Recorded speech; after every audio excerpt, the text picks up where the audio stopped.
Salve galera, eu sou Vini Lanças, esse é um canal sobre antiproibicionismo. Eu vou tentar responder para vocês a pergunta se o movimento antiproibicionista faz uso de desobediência civil através de uma série de vídeos trabalhando o tema na teoria política contemporânea. Esse é o segundo vídeo da série, o primeiro eu fiz um mapeamento do debate dentro da teoria política contemporânea em pelo menos 3 vertentes, o liberalismo, o republicanismo, o deliberativismo. Hoje eu estou aqui para falar para vocês sobre a desobediência civil dentro de uma perspectiva liberal. Para isso a gente vai ter que falar um pouquinho sobre o que é o liberalismo. Eu fiz um quadrinho aqui, espero que esteja dando para vocês verem, depois senão a gente edita o vídeo. De qualquer forma, as referências vão ficar todas aqui embaixo, fiquem tranquilos.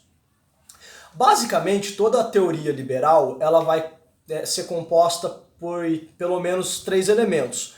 Uma ideia de sujeito, que vai ser o indivíduo, uma ideia de justiça, que vai se dar através dos direitos, e uma ideia de arranjo social, que vai se dar através da ideia de contrato.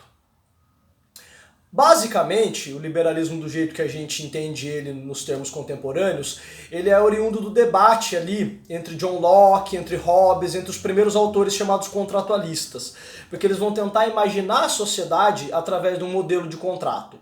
A gente sabe que as sociedades não são feitas através de contrato, salvo algumas colônias que deram origem aos Estados Unidos, mas mesmo assim de maneira bem pontual, que em geral a sociedade é construída de outras maneiras, mas para falar de teoria política, para falar de um conceito de justiça, o argumento que autores como John Rawls usa é: e se fosse feita de contrato? De que jeito que esse contrato seria justo?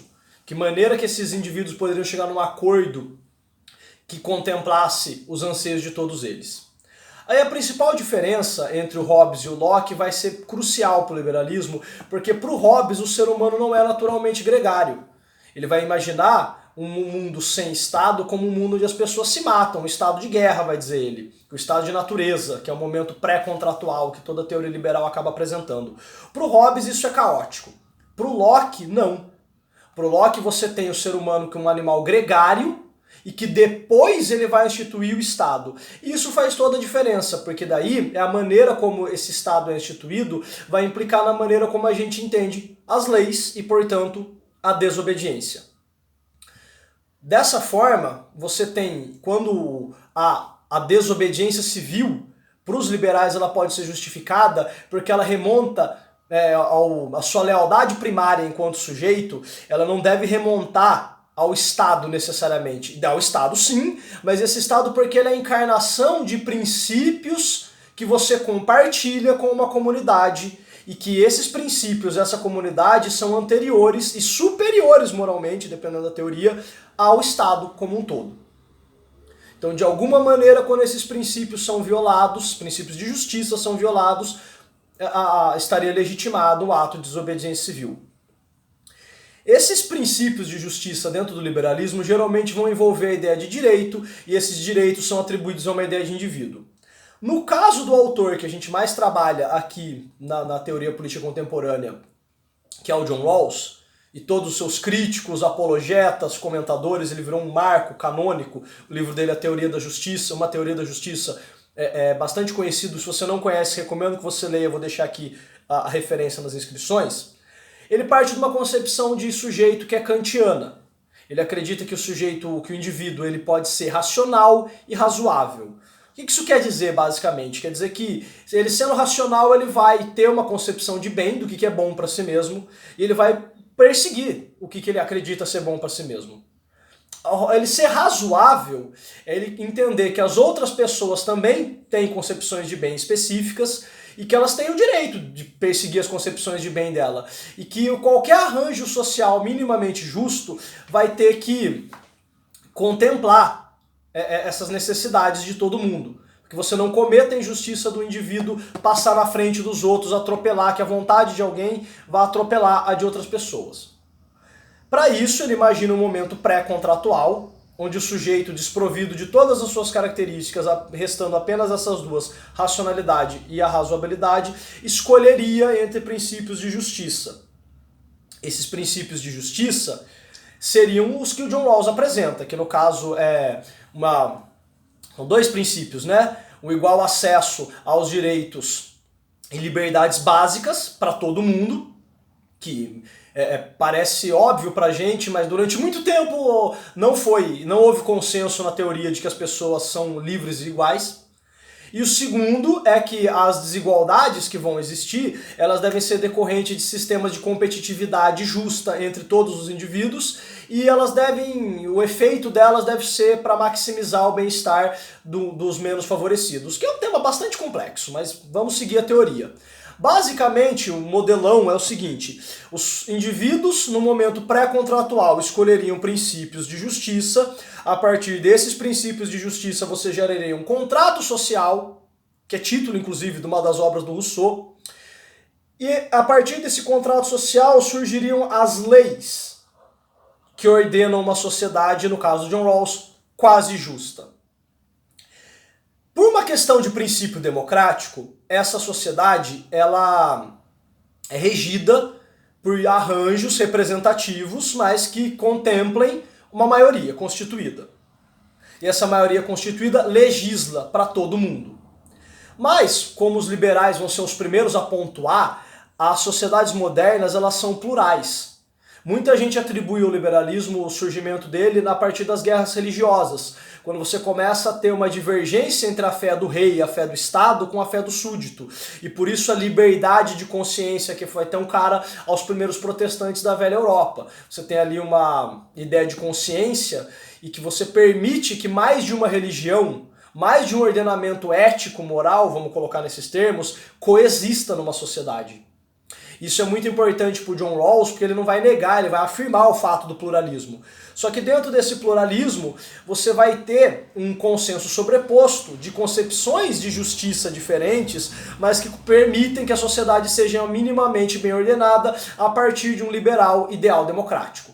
Então, por exemplo, seja você um cristão que valora a vida, porque o ser humano é a imagem e semelhança de Deus, ou seja você um ateu humanista que valora a vida porque entende a preciosidade da existência única de cada ser humano, ou seja você um hindu, um budista que valora a vida humana por qualquer outro motivo, o importante dentro dessa teoria é que todos vocês convergem, todo mundo que valora a vida humana, por exemplo, nesse caso, converge num consenso sobreposto de valorar a vida humana. Então, a partir desses consensos sobrepostos, você consegue interpretar os princípios de justiça que ordenam a sociedade e que devem servir para a criação do contrato, que vão gerar leis.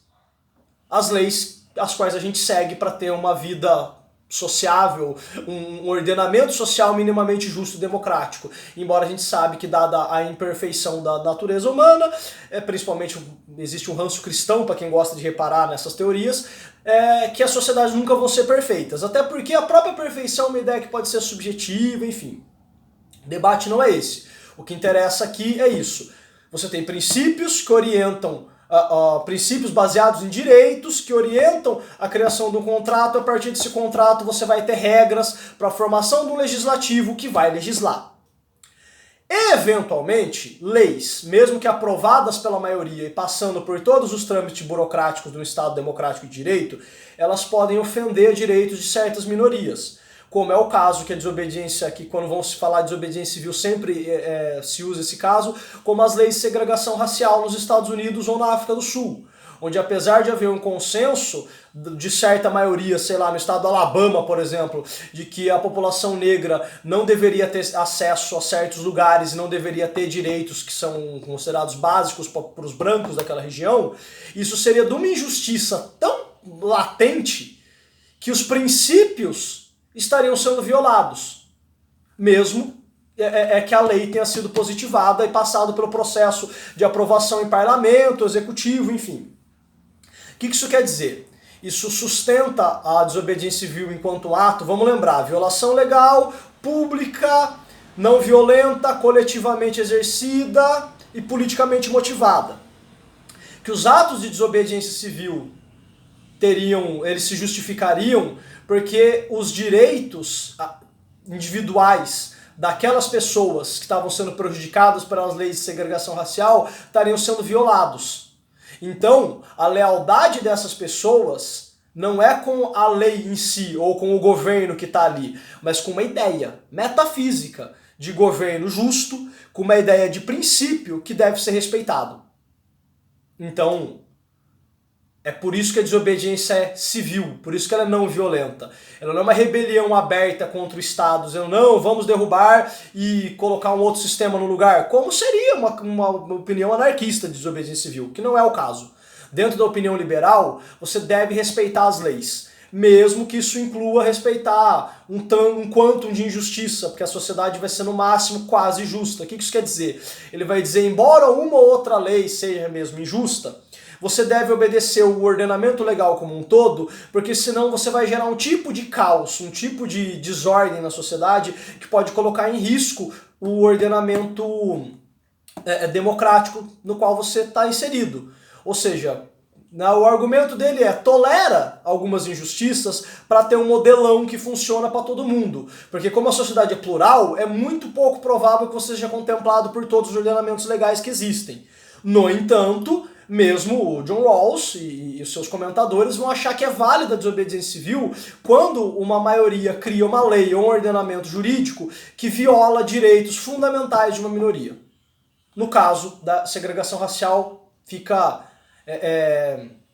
evidente como isso acontece. Então, nesse caso, a justificativa para a desobediência civil vai ser o apelo a um princípio de justiça que é anterior e superior moralmente às leis colocadas, e que esse princípio é compartilhado. Então, por isso, a violação da lei, as pessoas falam, eu vou desobedecer essa lei porque essa lei é injusta, ela não só viola o princípio de justiça no qual nós acreditamos, como ela também me ofende particularmente, eu não vou fazer o que é errado só porque a lei manda. Aí o exemplo que a gente sempre usa, seja no anarquismo ou no liberalismo, para dizer que a escravidão era legal, o apartheid era legal, o terceiro Reich, para usar um exemplo lá de absurdum, ele também passou por processo de legitimação jurídica, ou seja, estrito sensu ele era legal.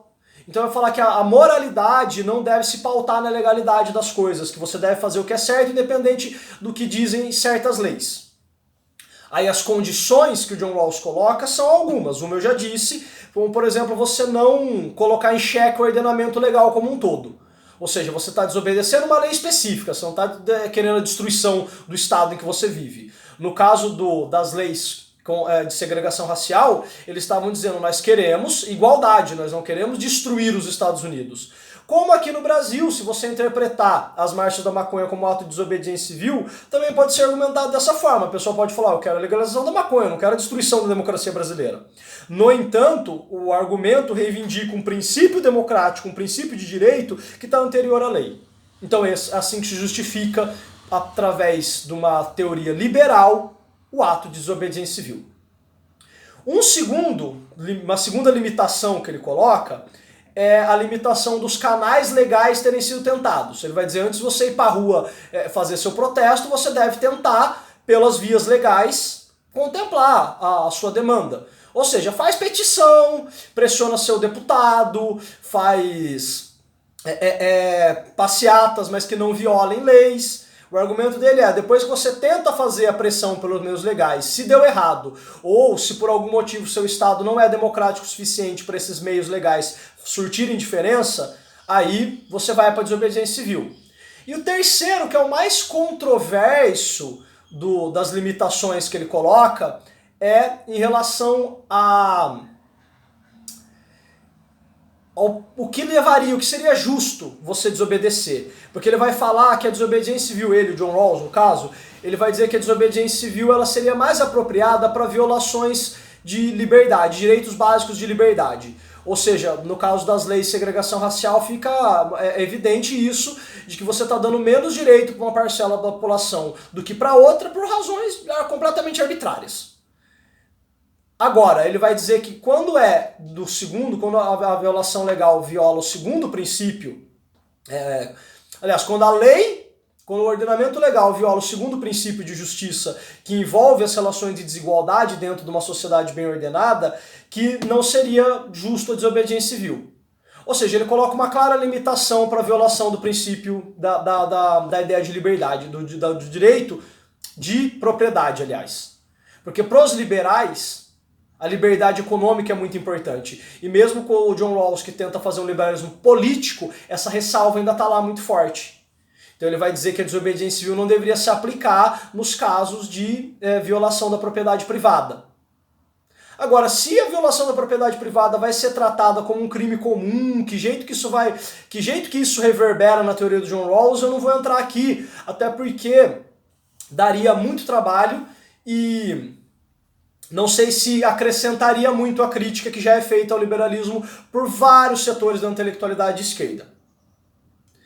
Enfim, resumindo toda essa explicação, eu ia fazer um vídeo sobre liberalismo, mas eu tô vendo que vou ter que fazer 2, porque esse aqui já está um pouco longo e a gente falou basicamente só do John Rawls, ainda é importante falar da tipologia de desobediência civil que o Dworkin coloca. Para fazer um resumão e sintetizar, para o John Rawls, há uma diferença entre desobediência civil e objeção de consciência, que basicamente é que objeção de consciência é quando você viola a lei, embora você não seja um criminoso exatamente, mas você viola a lei porque ela ofende algum princípio ético seu. Por exemplo, a galera que não queria jurar a bandeira nos Estados Unidos. Vocês devem ter percebido que esse debate é muito estadunidense, o liberalismo é uma teoria que é muito forte lá, então por isso a gente parte sempre dos exemplos do mundo anglófono. E a desobediência civil, por outro lado, ela depende de você ir à esfera pública. Ela depende de você ir a público, politicamente, coletivamente organizado, violar as leis que você considera injustas. Isso seria justificado quando essas leis elas estão em dissonância com o princípio de justiça, e esse princípio de justiça deve contemplar direitos iguais para todos os indivíduos da sociedade. Senão você não tem uma cidadania plena, senão você desmonta toda a elaboração macro-teórica do liberalismo político. É isso, galera. Eu acho que já dá para encerrar por aqui, já falamos bastante do liberalismo político do John Rawls por hoje. Se você tem alguma dúvida, algum comentário, se você quer discordar de mim por algum motivo, deixa aqui embaixo, vou responder todo mundo. É um prazer estar conversando com vocês sobre esses temas e mais uma vez é um prazer estar falando de teoria política aqui no YouTube. Para não deixar passar a oportunidade, eu também quero aproveitar para falar para vocês que a gente está com os kitzinhos da Marcha da Maconha Floripa para vender. A camiseta, tá? Aqui atrás tem a camiseta do modelo medicinal. Esse modelo já está no final já, mas se vocês gostarem a gente pode pedir para estampar mais. Além disso, temos o modelo clássico da camiseta da Marcha da Maconha com a logo que todo mundo já conhece.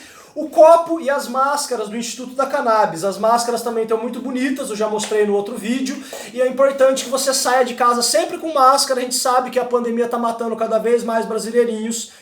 Inclusive, alguns protestos contra a pandemia, contra a gestão da pandemia, né? Porque não dá para protestar contra o vírus, mas contra políticos responsáveis também podem ser interpretados como desobediência civil, o que eu vou tratar nos próximos vídeos. Muito obrigado pela atenção, galera. Espero que tenha sido legal para vocês acompanhar esse tema. Espero que a minha lousinha também tenha ficado bastante didática. Vejo vocês no próximo vídeo. Um abraço marofado. Falou!